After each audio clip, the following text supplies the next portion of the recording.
찬송가 249장 부르겠습니다. 찬송가 249장입니다. 주 사랑하는 자 다 찬송할 때에 그 보좌 앞에 둘러서 그 보좌 앞에 둘러서 큰 영광 돌리세 큰 영광 돌리세 저 밝고도 묘한 시온성 향하여 가세 내 주의 찬란한 성에 찬송하며 올라가세 주 믿지 않는 자 다 찬송 못하나 하나님 자녀 된 자들 하나님 자녀 된 자들 그 기쁨 전하세 그 기쁨 전하세 저 밝고도 묘한 시온성 향하여 가세 내 주의 찬란한 성에 찬송하며 올라가세 저 하늘 왕금길 나 올라갈 때에 시온성 언덕 위에서 시온성 언덕 위에서 수많은 천사들 날 인도하리라 저 밝고도 묘한 시온성 향하여 가세 내 주의 찬란한 성에 찬송하며 올라가세 내 눈물 다 씻고 늘 찬송 부르리 저 임마누엘 주 앞에 저 임마누엘 주 앞에 나 영광 누리리 나 영광 누리리 저 밝고도 묘한 시온성 향하여 가세 내 주의 찬란한 성에 찬송하며 올라가세. 연장부터 해보겠습니다. 288장 예수를 나의 구주 삼고. 예수를 나의 구주 삼고 성령과 피로써 거듭나니 이 세상에서 내 영혼이 하늘의 영광 누리도다.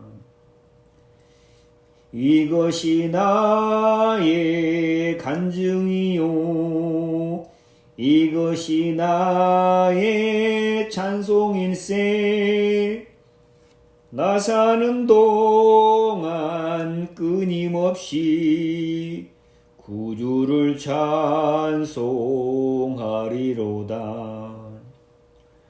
온전히 주께 맡긴 내 영 사랑의 음성을 듣는 중에 천사들 왕래하는 것과 하늘의 영광 보리로다.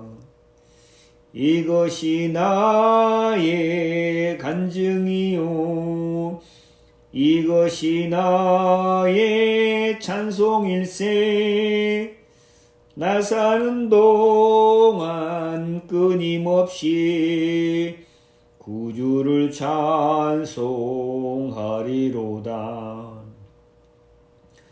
주 안에 기쁨 누림으로 마음의 풍랑이 잔잔하니 세상과 나는 강고도 없고 구속한 주만 보이도다. 이것이 나의 간증이요 이것이 나의 찬송일세. 나 사는 동안 끊임없이 구주를 찬송하리로다. 아멘. 우리 오늘은 구약성경 보겠습니다. 구약성경 사사기 6장 보겠습니다. 구약성경 사사기 6장입니다. 사사기 6장 11절. 사사 6장 11절.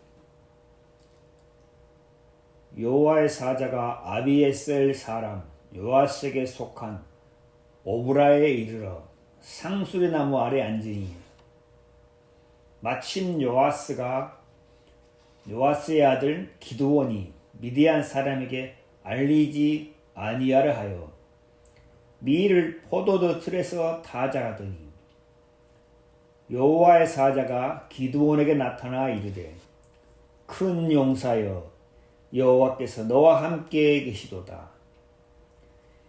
기드온이 그에게 대답하되 나의 주여 여호와께서 우리와 함께 계시면 어찌하여 이 모든 일이 우리에게 미쳤나이까. 또 우리 열조가 일찍 우리에게 이르기를 여호와께서 우리를 애굽에서 나오게 하신 것이 아니냐 한 그 모든 이적이 어디 있나이까. 이제 여호와께서 우리를 버리사 미디안의 손에 붙이셨나이다. 여호와께서 그를 돌아봐 가라사대 너는 이 내 힘을 의지하고 가서 이스라엘을 미디안의 손에서 구원하라. 내가 너를 보낸 것이 아니냐. 기드온이 그에게 대답하되 주여 내가 무엇으로 이스라엘을 구원하리까. 보소서 나의 집은 므낫세 중에 극히 약하고 나는 나의 아비 집에서 제일 작은 자니이다.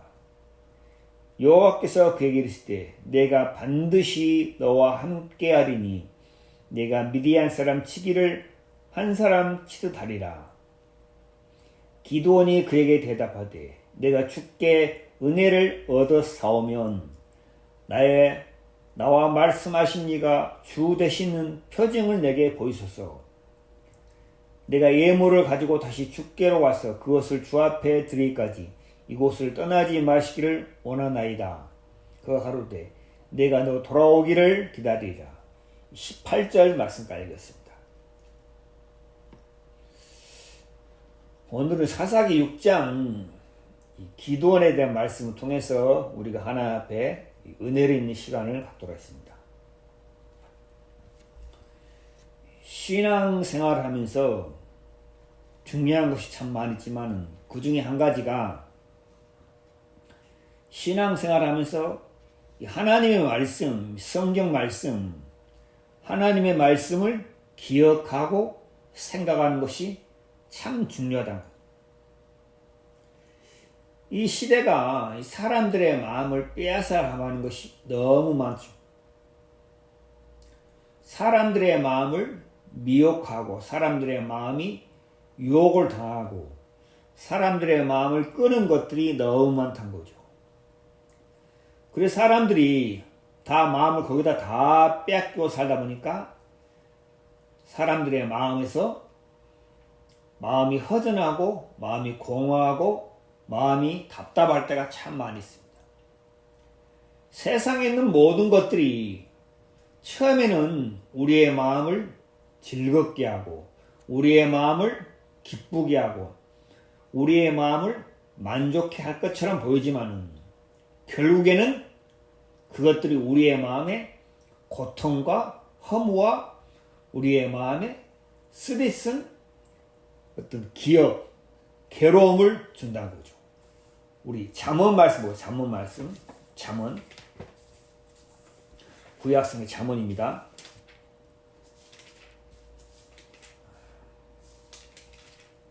잠언 5장 3절 구약성경 잠언 5장 3절입니다.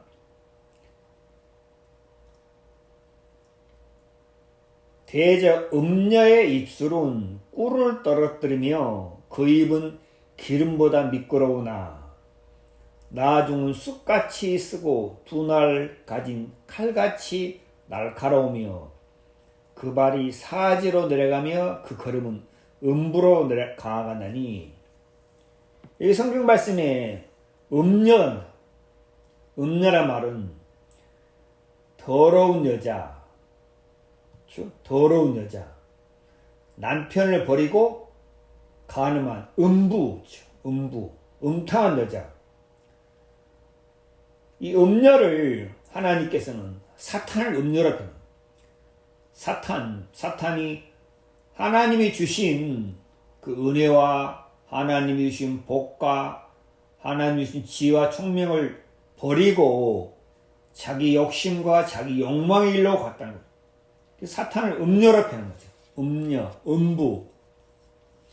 음녀의 입술은 꿀을 떨어뜨리며 사탄이 사람들의 마음에 속삭이고 사탄이 사람들의 마음에 미혹하게 하는 것은 음녀의 입술에서 나오는 것, 꿀을 떨어뜨리며 그 입은 기름보다 미끄러우나.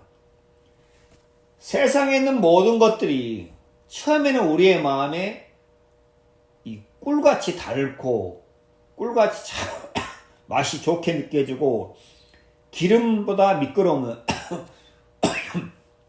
우리의 마음을 윤택하게 하고 우리의 마음을 평안하게 할 것처럼 하지만은 세상이 주는 것들이죠. 사탄의 미혹한 것들.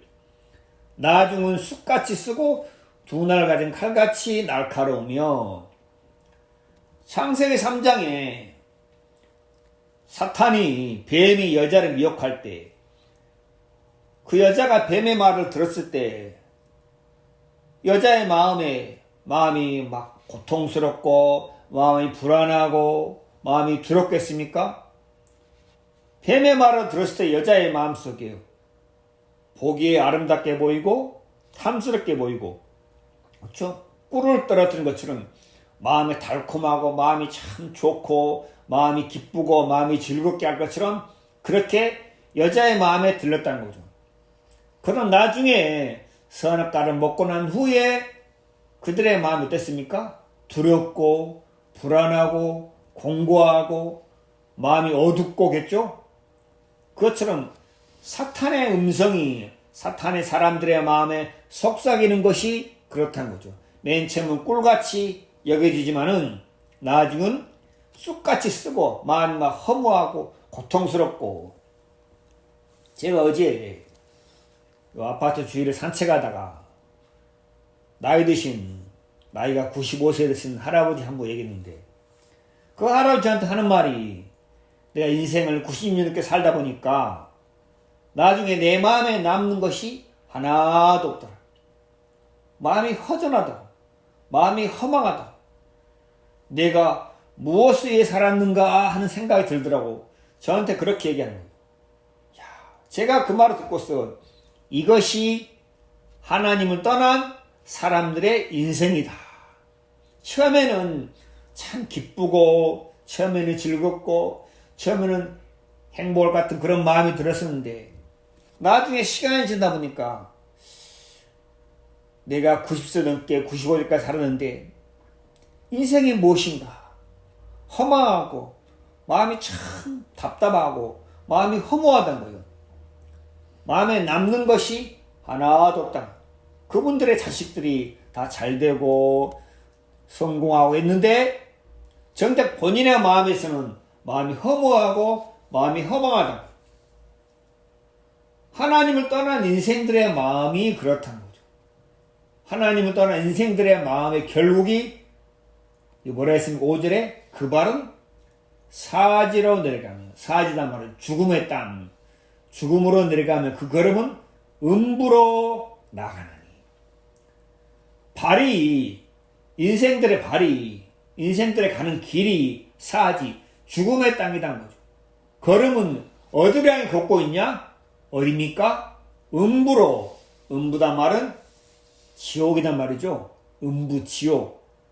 하나님이 계시지 않는, 하나님의 영광이 없는, 하나님의 빛이 없는 음부, 어둡고 캄캄하고 고통스럽고 비참하고 참담한 음부의 세계, 음부의 세계. 누가복음 16장에 한 거지와 한 부자가 있었는데, 한 거지는 죽어서 아브라함 품에 들어갔고 한 부자는 죽어서 음부에 나갔잖아. 음부에서 그 부자가 불꽃 가운데 고민하며 가오되, 아브라함이여 나사로를 보내어 내 혀에 물 한 방울만 찍었어. 그 부자가 세상에 있을 때는 매일 잔치하고 매일 즐겁게 샀는데 결국에는 그 길이 어디입니까? 음부로 갔다는 거죠. 음부에서 고통 중에. 그것처럼 하나님을 떠난 인생들의 결국에 가는 길이 어디입니까? 음부다는 거죠. 그 발은 사지, 죽음의 땅으로 내려가고 있다. 그렇다는 거죠. 그래서 사람들의 마음이 사탄에게 미혹을 당하는 동안에는 자기가 사지로 가고 있고 음부로 가고 있지만은 전혀 그것을 깨닫지 못한다. 전혀 알지 못한다. 사탄이 얼마나 강교하고 간사하고 괴계가 많고 속임수고, 사탄이 또 뭡니까? 저는 거짓의 아비요. 거짓의 아비란 것은 거짓말을 맨 처음 지어낸 사람, 거짓의 원조, 거짓의 아비요. 거짓말장이다. 사탄이 하는 말은 다 거짓말입니다. 성경에 뭐라 했습니까? 사람은 다 거짓되되. 왜 사람이 거짓됩니까? 거짓된 아비에게서 태어났기 때문에. 거짓된 아비에게서 태어났기 때문에 그렇다는 거죠. 사람은 다 거짓되되. 사람이 하는 말은 다 거짓말이라는 거죠. 거짓되되 오직 하나님은 참되시다 할지니라. 사탄은 거짓말을 사람들에게 참말처럼 믿게 한다는 거죠. 사람들이 내가 하는 말이 거짓이구나, 내 생각이 거짓된 생각이구나, 그것을 발견하면은 자기 생각을 버리고 하나님의 말씀을 마음에 믿겠죠. 그런데 사람들이 자기 생각이 거짓된 것인 줄 모르니까 계속해서 뭘 고집합니까? 자기 생각을 고집한다는 거죠. 우리 성경을 보겠습니다. 우리 에레미야, 구약성경 에레미야입니다.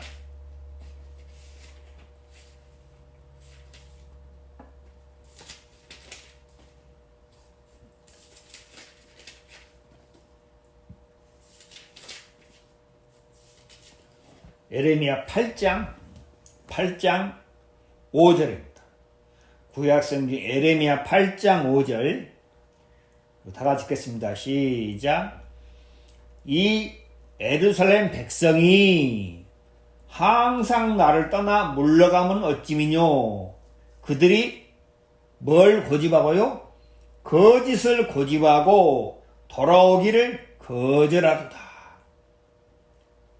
하나님께서 에레미야를 통해서 이 예루살렘 백성이, 하나님을 믿는다고 하는 백성이, 택함받은 백성이, 선민 사상을 가지고 있는 백성이, 하나님의 율법이 있고 예배가 있고 제사장이 있고 하나님의 말씀이 있고 선지자가 있는 이 예루살렘 백성이 항상 나를 떠나 물러가면 어찌미뇨. 그들이 뭘 고집하고요? 거짓을 고집하고 돌아오기를 거절한다.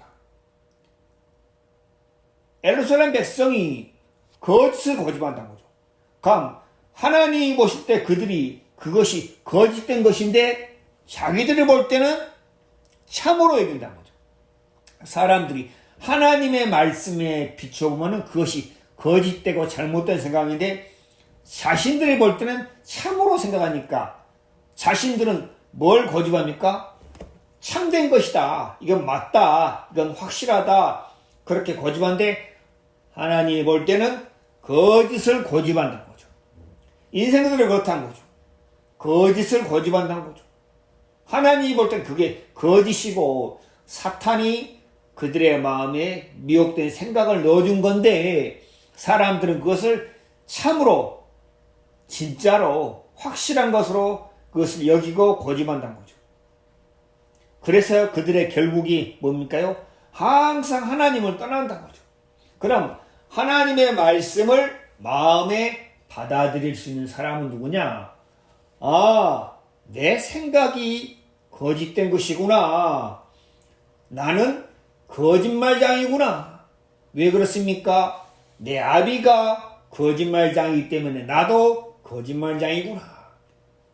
돼지가 새끼 나면 뭐죠? 토끼입니까? 돼지가 새끼 나면 고양이입니까? 돼지가 새끼 나면은 돼지 낳는 거죠.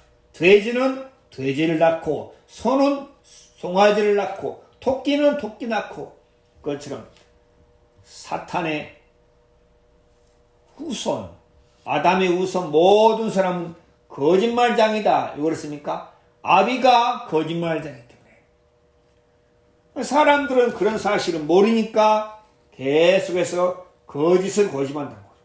고집이 센 사람들 특징이 뭡니까? 거짓을 고집해요. 자기 생각을 계속해서 고집해요. 그런 사람들을 완악하다, 완고하다, 폐역하다, 강팍하다 그렇게 성경이 말하는 거예요. 왜 그렇습니까? 거짓을 참으로 여기니까 사람들이 그렇다는 거죠. 그 사람들이 그런 결국을 모르니까 어떻게 삽니까? 계속해서 자기 생각을 고집하고 살아간다는 거죠. 그래서 신앙생활 하면서 우리의 마음을 하나님의 말씀 앞에 내어주고 우리의 마음에 하나님의 말씀을 기억하고 생각할 수 있다는 것이 참 중요하다는 거죠. 왜 그것이 중요하냐? 하나님의 말씀에는 뭐가 담겨져 있습니까? 하나님의 말씀 안에는 요한복음 1장에 그랬죠? 이 말씀 안에 생명이 있으니 하나님의 말씀 안에는 생명이 있다는 거죠. 또 성경에 하나님의 말씀을 씨로 표현했어요. 씨 뿌리는 자가 씨를 뿌리세. 그처럼 씨로 표현했어요. 하나님의 말씀을 씨로 표현했다는 거예요. 씨로 표현했다는 것은 씨 안에 생명이 있다는 거죠. 신문에 한번 나는 기사를 보니까 3,000년 전에 이집트에서 있던 씨앗이 이집트 그 피라미드를 조사하다 보니까 씨앗이 발견됐어요. 그 씨앗을 조사해 보니까 한 대략 3,000년 전. 그래서 과학자들이 야, 이게 씨앗이구나. 이게 무슨 씨앗이지? 하고 그 씨앗을 가져다가 밭에다가 좋은 밭에다 심어봤어요. 그런데 그 씨앗이 자라나는 거예요. 싹이 나고 뿌리를 내리고 자라는 거예요. 야, 신기하다. 이 씨앗이 3,000년 전의 씨앗인데 아직까지 살아있구나. 씨앗 속에는 뭐가 있습니까? 생명이 있다는 거죠. 하나님께서 이 자연을 이 씨앗 속에다 뭘 넣어놨습니까? 생명을 넣었다는 거죠. 여러분 혹시 시험해 보세요. 참깨나 들깨나 혹은 호박이나 그런 씨앗이잖아요. 씨앗 식물. 씨앗을 한번 밭에다가나 집에 베란다에다 흙을 놓고 거기다 심어보세요. 반드시 씨앗이 어떤 일정한 조건이 갖춰지면 반드시 씨앗 속에서 생명이 난다는 거죠. 씨앗 속에 생명이 있다는 거죠. 씨앗 속에 호박씨 속에 호박에 줄기도 있고 잎도 있고 호박도 있고 냄새도 있고 색깔도 있고 하나님이 이 씨앗 속에다 다 담아놨어요. 씨앗 하나에다가.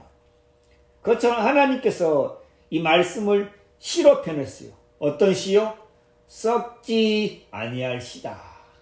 이 말씀은 썩지 아니할 시다. 그러면 우리의 마음을 하나님께서는 밭으로 표현했어요. 너희는 밭이니, 것처럼 밭이니. 그러니까 하나님의 말씀은 씨앗이고 우리의 마음은 밭인데 이 씨앗이 우리의 마음에 떨어지게 되면은, 그렇죠? 이 씨앗이 우리의 마음에 떨어지게 되면은 하나님의 말씀 안에도 하나님께서 그 말씀 안에다 뭘 담아놨습니까? 하나님의 생명, 하나님의 사랑, 하나님의 은혜, 하나님의 긍휼, 하나님의 뜻, 하나님의 계획, 하나님의 섭리, 모든 것을 하나님이 그 말씀 안에다 담아놨다는 거죠. 그렇기 때문에 이 하나님의 말씀을 마음에 품고, 그렇죠? 마음에 품고, 마음에 생각하고, 곱심고, 묵상하고, 되새김질 하면은 그 말씀 안에 있는 그 생명이 우리의 마음 안에 흘러 들어온다는 거죠. 아, 그렇구나. 그렇구나 하고 그 말씀으로 말미암아 우리의 마음이 풍성해지고 우리의 마음이 감사해지고 우리의 마음에 소망이 생기고 우리의 마음에 기쁨이 생기다. 그것처럼 하나님께서는 이 말씀을 씨앗으로 표현했기 때문에 이 말씀을 마음에 받아들인 사람, 여러분 씨앗을 숨겨놓고 그대로 놔두면 안 되죠? 거기다 뭘 줍니까? 물도 주고 흙도 다져주고 햇빛도 들어가게 하고, 그렇죠? 그러면 씨앗이 저절로 씨앗이 발화가 된다는 거예요. 마찬가지로 하나님의 말씀을 듣고 사람들이 어떻게요? 한 번 듣고 다 그냥 흘러버린다는 거죠. 무슨 말씀 들었지? 다 흘러버리니까 마음에 그 말씀이 심겨지지 않는다고요. 말씀을 마음에 심긴다는 것은 그 말씀을 마음에 품고 말씀을 생각하고 말씀을 묵상하고 말씀을 되새김질하고 이게 무슨 말씀이지? 여러분 한번 해보세요. 창세기 1장 1절 태초에 하나님의 천지를 창조하시라. 그 말씀을 품고 그 말씀을 생각해보고 이게 무슨 말씀이지? 왜 하나님이 이렇게 말씀했지? 이게 무슨 뜻이지? 그렇죠? 하루 생각하고 이틀 생각하다 보면 신기하게 그 말씀 안에 있는 생명이 우리의 마음에 기쁨을 주고 우리의 죽었던 마음을 살리는 일을 한다는 거죠. 아, 그렇구나. 태초에 하나님, 이 모든 만물의 시작점은 하나님이시구나. 하나님이시구나. 그것을 알게 되고 많은 하나님 안에 있는 기쁨과 감사와 소망이 그 말씀을 통해서 우리의 마음에 흘러 들어온다고. 그런데 사람들은 말씀을 듣고서 말씀을 마음에 품고 생각하고 되새김질 안 하니까 마음에 남는 것이 하나도 없다고. 그래서 하나님은 영이신이었기 때문에 하나님은 우리가 어떤 육체의 감각으로 우리 육체로 어떻게 알 수 있는 분이 아니다 거죠. 하나님이 우리에게 가까이 다가오실 때, 하나님이 우리에게 나타나실 때 어떤 표적이나 기적이나 이적을 한 게 아니라 이 하나님의 말씀으로 우리에게 다가오시고 하나님의 말씀으로 우리에게 나타나시고 그 말씀을 우리의 마음에 받아들임으로 말미암아 우리의 마음에서 하나님을 알 수 있다는 거죠. 그러면 이 말씀을 크게 여기고 이 말씀을 두려워하고 이 말씀에 귀를 기울게 하는 것은 곧 성령의 역사다. 성령께서 사람들에게 하시는 첫 번째 역사는 뭐냐? 말씀에 귀를 기울게 하고 말씀을 두려워하게 하고 말씀을 생각하게 하는 것이 성령의 역사다. 그러면 사탄의 역사는 뭐냐? 하나님의 말씀을 가볍게 여기게 하고 이 성경 나한테 아무 유익이 안 되네. 뭐 이 말씀이 그 말씀이지 하고 그냥 무시하게 하고 소홀히 여기게 하고 하나님의 말씀을 마음에 품지 않게 하고 다 흘러 떠내려 버리게 한다는 거죠. 그게 사탄의 역사라는 거죠. 그것처럼 하나님께서는 말씀으로 우리의 마음에 찾아오신다. 말씀을 통해서 하나님을 알 수 있고 말씀을 통해서 하나님을 믿을 수 있고 하나님을 만나는 것이 뭡니까요? 하나님의 말씀을 통해서 하나님과 우리가 만난다는 거죠. 이 말씀 안에는 하나님의 생명이 있기 때문에 이 말씀 안에는 하나님의 마음이 있기 때문에 하나님의 말씀을 통해서 성령께서는 우리의 마음과 하나님의 마음을 일치하게 한다는 거죠. 하나님의 말씀을 우리의 마음에 받아들이게 하고 그 말씀을 우리의 마음에서 신뢰하게 하고 그 말씀을 마음에서 의지하게 한다는 거죠. 그 말씀으로 말미암아 우리가 하나님을 밝히 알 수 있다는 거죠.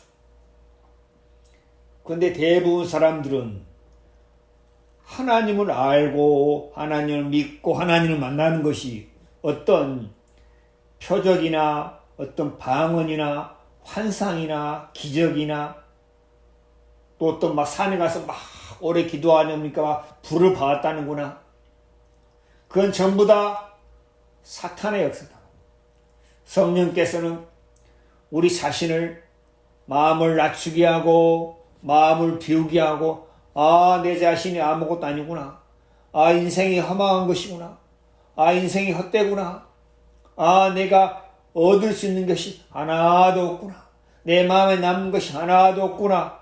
우리의 마음을 겸비하게 해서 이 말씀 앞에 우리의 마음을 머물게 하고 이 말씀을 우리의 마음에 받아들이게 하는 것이 하나님의 성령의 역사라는 거죠. 그래서 사람들은 그런 사실을 모르니까 계속해서 자기의 마음을 어디에 내어줍니까? 자기 생각에 내어주고 육신의 욕망에 내어주고 자기의 옳은 생각에 자기 자신의 마음을 내어주면서 계속해서 거짓을 고집한다는 거죠. 거짓말인데 하나님이 없어. 하나님이 어딨어? 그게 뭡니까? 거짓말. 죽으면 끝나지. 죽으면 무슨 지옥이 있어? 그것도 뭐라고요? 거짓말이라는 거죠. 무슨 심판을 받아? 죽으면 끝나지. 그것도 거짓말이라는 거죠. 살아있을 때 잘 먹고 잘 살아야지. 죽으면 뭔 소용이 있어? 그것도 다 거짓말이다. 사람들은 계속해서 그 거짓을 고집한다는 거죠. 자기 생각이 거짓인데 그것을 고집한다는 거죠. 그 결국이 뭡니까? 어디로 간다고요? 사지로 가며 걸음이 음부로 간다는 거죠. 사지로 가고 음부로 간다는 거죠. 그러나 많은 사람이 그 길로 가고 있는데 멸망으로 가는 문은 크고 그 길은 넓어 그리로 가는 자가 많고 생명으로 가는 문은 좁고 길이 협착해서 찾는 이가 적다. 여러분, 교회 다니기는 쉬워요. 뭐 삶에서 어려운 문제 만나거나 마음이 공고하거나 누구의 설교로 교회 가서 앉아서 말씀 듣고 하다 보면 다 사람 마음에 거스리고 부담되고 그럽니까? 아니죠? 여러분, 하나님을 믿으세요. 성실하게 사세요. 선하게 사세요. 이웃을 사랑하세요. 가족과 화목하게 지내세요. 다 좋은 소리고 맞는 소리죠. 여러분, 교회 가서 여러분 마음에 당신 생각이 틀렸습니다. 생각을 보라 됩니다. 당신은 거짓의 후손입니다. 당신은 지금 멸망으로 하고 있습니다. 당신은 지금 사지로 하고 있습니다. 그렇게 이야기하는 사람 있습니까? 없죠. 대부분 사람들의 마음을 편안하게 하고 좋게 하고 사람들의 마음에 어때요? 기쁨과 감사를 주는 것처럼 얘기한다는 거죠. 세상이 그래요. 그러나 참으로 하나님의 말씀을 듣는 사람, 참으로 하나님의 말씀을 전하는 사람, 그 사람의 생각을 깨뜨려주고 그 사람이 지금 가는 길이 멸망으로 가고 있다는 것을 알게 하고, 그래서 자기 자신을 부인하게 하고, 아, 나라는 사람은 거짓말쟁이구나. 거짓말쟁이구나. 돼지가 새끼 낳으면 돼지죠? 그러면 그 돼지가 새끼 낳는데 돼지가 자랄 때 토끼처럼 자랍니까? 아니죠. 돼지의 성질을 그대로 받았으니까 돼지처럼 산다는 거죠. 인간도 마찬가지죠. 너희 아비 마귀에 났으니 너희 아비의 욕심을 너희도 행하고자 하느니라. 우리의 근본은 마귀에 났기 때문에, 마귀의 성품이 우리 속에 그대로 있기 때문에 그대로 우리도 욕심을 따라 살아간다는 거죠. 자기 생각을 고집하고 살아간다는 거죠. 사람들은 그런 사실을 모르니까 한 번도 자기 자신을 부인하거나 자기 자신을 미워하거나, 아, 내 모든 생각이 틀렸구나 하고 하나님의 말씀 앞에 자신을 내려놓지 않는다는 거죠. 그런데 하나님께서 은혜를 베푸는 한 사람 한 사람 보면, 아, 내 자신이 거짓말쟁이구나. 나는 하나님 앞에 이미 잘못된 사람이구나. 이미 어그런 사람이구나 하고 자신을 내려놓고 하나님의 말씀을 마음에 받아들이는 거죠. 그래서 신앙에서 중요한 것이 뭡니까? 자신을 말씀 앞에서 발견하고, 그렇죠? 사실을 말씀 앞에 발견하고 하나님의 말씀을 마음에 받아들인다고. 또 하나님의 말씀은 하나님께 이 말씀은 빛이랬군요. 빛이다. 여러분, 어두운 방 안에서 있다가 일어나서 걷다가 탁 부딪혔는데 처음에는 아이고 내가 테이블에 부딪혔구나 하고 생각했는데 불을 딱 켜다 보니까 아, 내가 테이블에 부딪힌 게 아니고 방에 있는 피아노에 부딪혔구나 하고 알게 된 것처럼 하나님의 말씀은 빛이니까, 빛이 뭡니까요? 있는 그대로 사실을 우리에게 보여주고 알려준다고요. 빛이 하는 역할이 있는 그대로 보여준다고요. 빛이 없을 때는 우리가 잘 구분을 못하고 분별을 못하는데 빛이 오게 되면 아, 이 방 안에 이게 있구나. 아, 내 모습이 이렇구나. 그것처럼 하나님의 말씀은 빛이니까 하나님의 말씀이 우리의 마음에 들어오면 우리 자신을 있는 그대로 보여준다는 거죠. 아, 내가 거짓말장이구나. 전에는 내가 내 생각이 참으로 여겼는데 내 생각이 틀렸구나 하고 하나님의 말씀이 우리의 마음에 비춰주게 되면은 우리 자신의 모습을 정확하게 발견하고 인정한다는 거죠. 그래서 우리 자신을 내려놓고 하나님의 말씀을 우리의 마음에 받아들인다. 오늘 제가 아침에 사사기 6장 말씀했어요. 사사기 6장 11절 말씀입니다. 여호와의 사자가 아비에셀 사람 요아스에 속한 오브라에 이르러 상수리 나무 아래 앉으니 마침 요아스의 아들 기드온이 미디안 사람에게 알리지 아니하라 하여 밀을 포도주 틀에서 다 자가더니. 이 사사기는 하나님이 사사들을 세워서 이스라엘 나라를 다스린대요. 사사기 특징이 뭐냐면 이스라엘 왕이 없으므로 사람이 자기 소견에 옳은 대로 행하더라. 이스라엘 왕이 없으니까, 왕이 없다는 거, 이스라엘에 하나님이 그 마음이 없으니까 사람들이 어떻게 해요? 자기 소견에 옳은 대로 행하더라. 사사기 6장은 미디안이 이스라엘을 침략하고 지배하고 이스라엘을 괴롭게 할 때 하나님의 사람, 하나님의 사자가 기드온에게 나타났던 겁니다. 12절에 뭐라 했습니까? 여호와의 사자가 기드온에 나타나 이르되 큰 용사여 여호와께서 너와 함께 계시도다. 제가 이 말씀을 대하다 보니까 처음에는 참 어이가 없다. 하나님께서 여호와의 사자 기드온에게 큰 용사여 여호와께서 너와 함께 계시다. 지금 기드온이 어떻게 하고 있습니까? 6장 11절에 보면 어떻게 하고 있습니까? 밀을 어디요? 포도주 틀에 다 자간다. 혹시 또 미디안 사람들이 와서 자기가 농사 짓고 수확한 밀을 빼앗아 갈까봐 밀을 어떻게 해요? 포도주 틀에서 다 자가다니. 밀이 나오는 시기가 있고 포도가 나오는 시기가 다르죠. 그럼 포도 나온 시기에 포도 사장, 저 백성들이 포도로 따고 땄구나 생각할 텐데 밀을 수확한 시기에 포도 틀에 사자니까 이상하다? 지금 포도 나올 때가 아닌데 왜 그렇습니까? 그 밀을 빼앗기지 않으려고 기드온이 밀을 빼앗기지 않으려고 밀 틀에서 다자간 게 아니라 어디서요? 포도주 틀에 다자간다는 거죠. 그러니까 미디안을 보면 얼마나 마음에 소심합니까? 마음이 소심하고 마음이 좁고 마음이 두려워하고 마음에 용기도 없고 빼앗기지 않으려고 밀을 포도주 틀에서 다자가더니 이런 소심하고 이런 약하고 이런 정말 무능하고 겁쟁인 미디안에게 기드온에게 하나님 뭐라고요? 큰 용사여 여호와께서 너와 함께 계시도다. 이렇게 말씀하시다. 제가 이 말씀을 대하면서 마음에 참 한편으로는 마음에서 너무 어이가 없다. 그런데 하나님의 말씀을 곰곰이 생각해 보니까 제가 서두에 뭐라 했습니까요? 하나님의 말씀을 마음에 품고 마음에 생각하다 보면 우리의 마음에 하나님과 같은 마음이 될 수가 있다.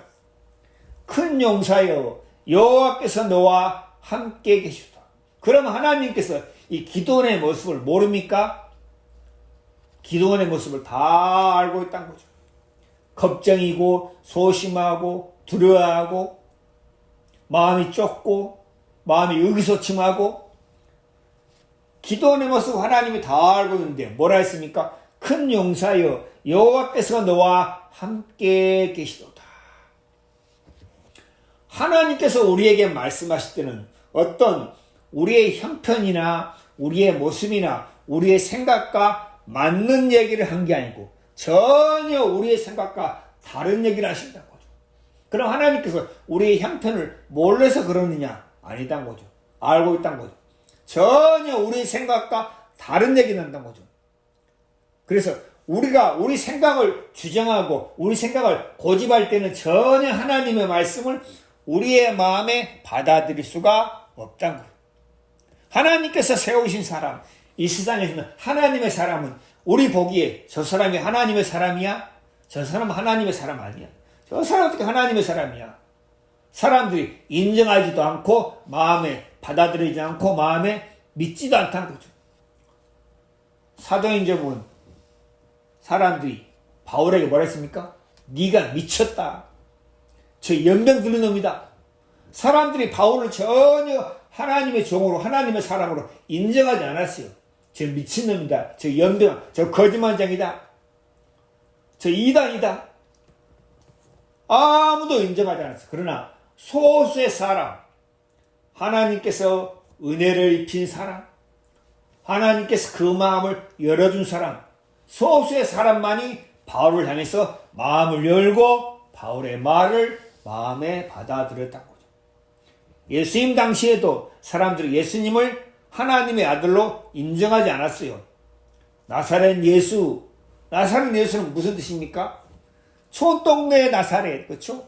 지금 같으면 경북 청성옷 군이 촌동네 예수, 나사렛 예수. 사람들이 예수님을 하나님의 아들로 인정하지 않았어요. 그러나 하나님 아버지께서 은혜를 베푸신 사람은 저분은 하나님의 아들이다. 저분은 그리스도다고 인정한 것처럼. 마찬가지로 이 시대도 그렇다는 거죠. 여러분 큰 교회 목사 보고 저분은 목사님 맞다. 저분은 하나님의 사람이다. 그렇게 인정하기 쉽죠. 그러나 여러분이 볼 때 하찮아하고 여러분이 볼 때 무시해도 될 것 같고 여러분이 볼 때 정말 유명하거나 외모나 풍채가 하나도 없는 사람, 그런 사람은 하나님의 사람으로 인정할 수 있겠습니까? 하나님의 은혜를 입지 않고는 절대 불가능하다. 마찬가지로 하나님의 말씀이 우리의 마음에 들려질 때 우리의 생각과 같습니까? 다릅니까? 우리 생각과 너무 다른 거죠. 큰 용사요. 뭐가 큰 용사야? 기도원이. 내가 왜 큰 용사입니까? 그렇죠? 15절 봐보세요. 기도원이 그에게 대답, 주여 내가 무엇으로 이스라엘을 구원할까? 보소서.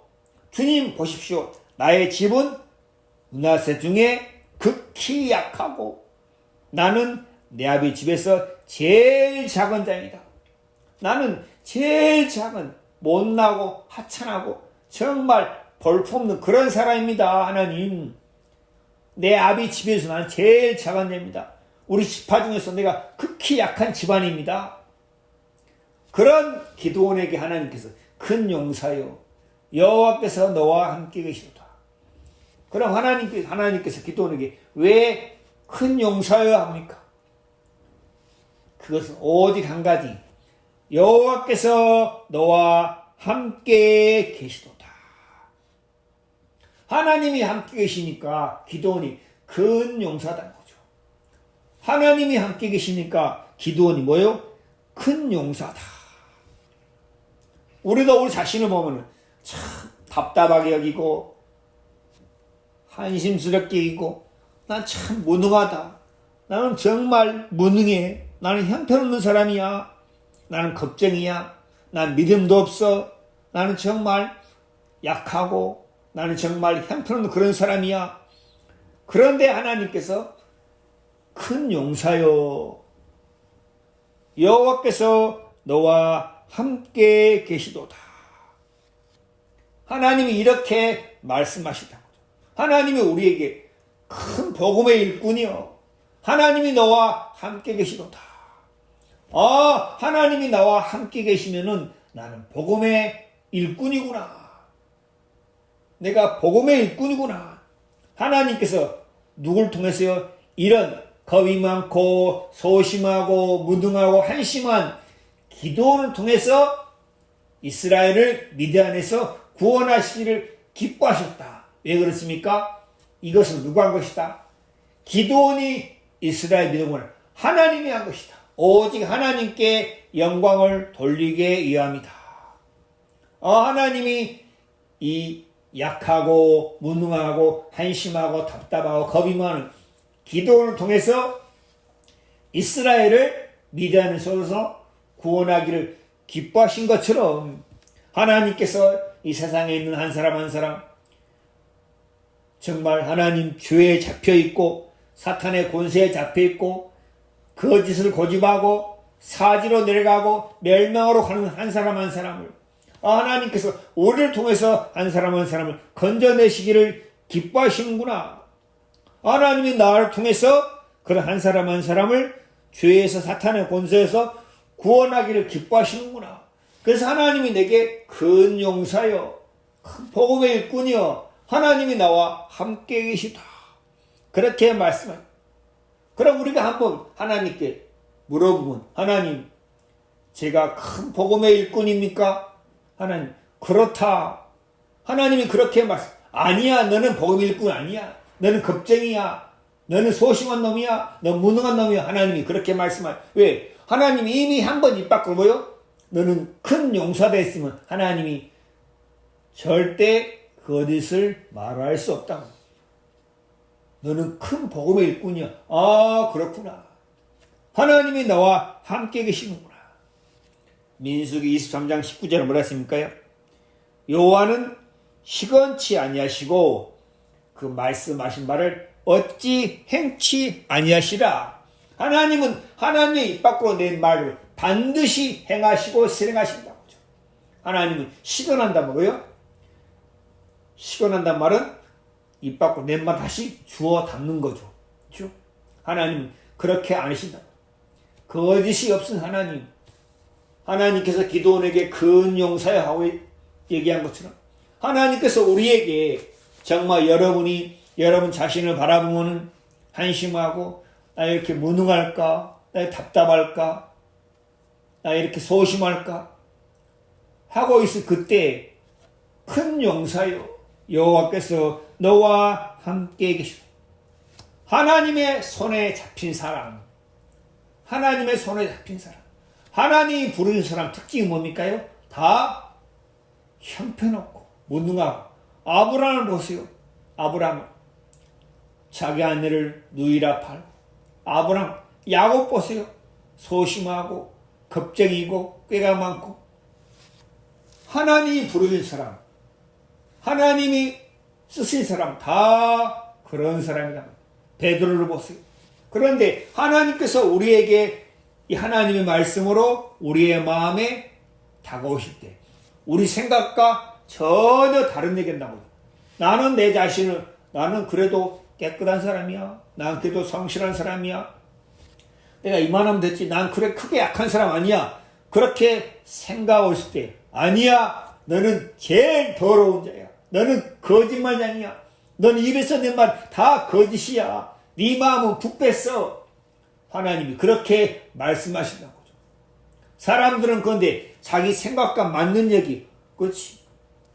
내 시작은 미약했으나 내 나중은 심히 참다. 아, 그렇지. 자기 생각에 맞는 얘기는 잘 받아들여요. 그러나 자기 생각과 다른 얘기, 네가 멸망으로 가리라. 너는 죄악 덩어리다. 너는 구제불능이야. 하나님이 그렇게 말씀하시면 너는 못된 나무야. 너 근본은 못된 나무야. 그렇게 말씀하셔서 그 사람이 하나님의 말씀을 마음에 받아들여. 마음에서 거부한다는 거죠. 그런데 하나님께서 우리 생각과 다르게 말씀하실 때 우리 생각을 잠시 내려놓고 이 말씀이 그렇구나. 여호와께서 너와 함께 계시도다. 하나님이 내 자신도 나도 내 자신도 기도원수 이렇게 생각하고 있어. 나는 약하고 나는 무능하고 나는 한심하고 나는 답답하고 나는 못하는 것도 많고. 그런데 하나님께서 큰 용사여 여호와께서 너와 함께 계시도다. 하나님이 나와 함께 계셔서 기도를 통해서 하나님이 이스라엘을 미디안의 손에서 건져내기를 기뻐한 것처럼 하나님이 나를 통해서 한 사람 한 사람을 죄에서 사탄의 권세에서 건져내시기를 하나님이 기뻐하시는구나. 하나님께서 이렇게 말씀하시는구나. 큰 용사여 여호와께서 너와 함께 계시도다. 16절입니다. 여호와께서 이르시되 내가 반드시 너와 함께 하리니 내가 미디안 사람 치기를 한 사람 친다이라. 내가 반드시 너와 함께 하리니. 왜 반드시 함께 합니까? 하나님이 함께 하신다고 약속을 했으니까 반드시 너와 함께 하리니 내가 미디안 사람 치기를 한 사람 치듯 하리라. 믿음이 없는 기도원에게 하나님께서 말씀으로 나타나시고 말씀으로 얘기하시고 말씀으로 그 마음에 믿음을 주시고 기도원이 나중에 믿음이 없었잖아요. 양털로 시험하고 또 시험하고 미디안에 가서 또 들어오니까 또 한 번 꿈을 꾸게 하고 미디안 사람에게 꿈을 알려주고, 우리는 기드온처럼 이렇게 약하고 무능하고 믿음도 없는데 하나님께서 우리에게 말씀하셨다면은 믿음 없는 우리가 믿음을 가질 수 있고, 소심한 우리가 용기를 가질 수 있고, 담대한 마음을 가질 수 있고, 무식하고 무능한 우리가 하나님으로 말미암아 지혜와 총명을 가질 수가 있다는 거죠. 여러분, 신앙에서 참 중요한 것이 뭡니까? 이 하나님의 말씀. 여러분, 하나님 만나기 위해서 산으로 가야 됩니까? 깊은 기도굴에 들어야 됩니까? 아니요. 여러분 앞에 있는 이 말씀 한마디 한마디를 여러분이 생각해보고, 곱씹어보고, 되새김질해보고, 그때 하나님의 성령께서 여러분의 마음속에 여러분이 생각할 수 없는 하나님의 마음과 하나님의 뜻과 하나님의 생각을 여러분의 마음에 계시를 해준다고. 큰 용사여 여호와께서 너와 함께 계시다. 하나님이 나와 함께 계셔서 내가 큰 복음의 일꾼이구나. 하나님은 나를 통해서 일하기를 기뻐하시는구나. 정말 이 사사기 6장 말씀을 통해서 우리에게 말씀하시는 하나님, 또 그 말씀을 그대로 이루기를 기뻐하신 하나님, 우리를 통해서 영광과 찬송을 받기를 원하시는 하나님, 기도를 통해서 하나님이 찬송과 영광을 받기 원하시잖아요. 기도와 함께하는 사람이 많으니까 하나님이 두려워 떠는 사람 가라, 또 물가로 시험해서 물 끓고 먹는 사람, 서서 먹는 사람 시험해서 떠나가게 하라. 하나님에게는 많은 사람이 필요치 않다고. 오직 한 가지, 하나님의 말씀을 마음에 품고 그 말씀을 믿고 그 말씀을 신뢰할 수 있는 사람, 하나님이 그 사람을 통해서 반드시 역사하고 일하신다. 비록 더디게 보이고 비록 더디게 나타날지라도 그 말씀을 마음에 품고 그 말씀을 마음에 의지하는 사람, 하나님이 그 사람을 통해서 반드시 일하시고 역사하신다. 하나님이 기도를 통해서 그걸 우리에게 보여주시고, 기도원에게 말씀하신 하나님께서 지금 내게 말씀하시는구나. 내게 이렇게 말씀하시는구나. 여러분, 예수 그리스도의 피로 구속함을 입었습니까? 예수 그리스도의 피로 구속함을 입고 거듭난 사람이라면 하나님의 말씀을 마음에 담고, 말씀을 마음에 두려워하고, 말씀을 마음에서 귀히 여기고, 말씀이 그렇다면 그렇구나. 이 말씀은 하나님의 말씀이니까, 이 말씀의 보증은 하나님이 하시니까, 천지를 창조하신 하나님께서 이렇게 말씀하셨다. 하나님의 성품에 한 가지 없는 게 뭡니까요? 거짓이 없어요. 하나님은 거짓말을 하고 싶어도 거짓말을 못해요. 쉽게 말했어요. 포도나무가 야, 내가 오늘은 딸기를 맺어야지. 내가 오늘은 감을 하나 맺어볼까? 무화과를 맺어볼까? 그렇게 마음먹어도 절대 그렇게 될 수가 없어요. 포도나무니까 포도를 맺을 수밖에 없는 속성이니까 절대 딸기나 무화과나 감을 맺을 수가 없어요. 마찬가지로 하나님의 성품 중에 뭐가 있습니까? 거짓말을 못해요. 거짓이 없어요. 거짓이 없으신, 거짓말을 할 수가 없어요. 거짓이 없으니 하나님께서 이렇게 말씀하셨다. 기도원에게 큰 용사여 여호와께서 너와 함께 계시다. 하나님이 나와 함께 계셔서 나를 앞으로 기도원을 큰 용사로 만들어 가신 것처럼 나를 복음의 큰 일꾼으로 만들어 가셔서 하나님의 일을 하게 하시겠구나. 그 작은 마음을 하나님께서 우리의 마음에 주셨다는 거죠. 여러분 모두가 이 말씀 앞에 여러분 자신을 한번 점검해보고, 여러분의 영혼이 지금 어디로 가고 있는가? 내가 지금 사지로 가고 음부로 가고 있는가? 아니면 내가 생명의 길로 가고 있는가? 사지로 가고 음부로 간 사람은 특징이 뭡니까요? 자기 생각을, 거짓을 고집하고 하나님을 떠나 물러가는 사람이다. 그러나 내 생각이 거짓됐구나. 그걸 발견하고 하나님의 말씀을 받아들이는 사람, 생명의 길로 가고 있다는 거죠. 사람들이 보기에 어떠하냐? 사람들이 뭘 하냐?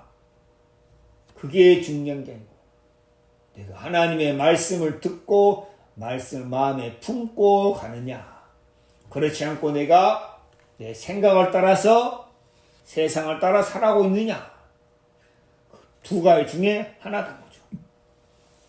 여러분이 이 말씀을 통해서 여러분의 마음에 하나님의 말씀이 씨앗이 돼서 이 씨가 돼서 여러분 마음에 떨어져서 그 말씀을 기억하고 그 말씀을 품고 생각할 때 먼저 우리의 마음에서 열매가 맺히면은 하나님 우리 삶 속에서도 그 열매를 반드시 맺게 하신다. 여러분 모두에게 그 말씀 씨앗으로 말미암아 여러분의 마음이 먼저 풍성해지고 감사해져서 여러분의 삶에서도 성령의 열매, 하나님이 일하신 열매가 맺혀서 하나님께 영광과 찬송과 감사를 돌리게 되기를 주의 이름으로 축원을 드립니다. 우리 모두에게 말씀하신 하나님께 감사드리며 오전 말씀은 여기서 마치겠습니다.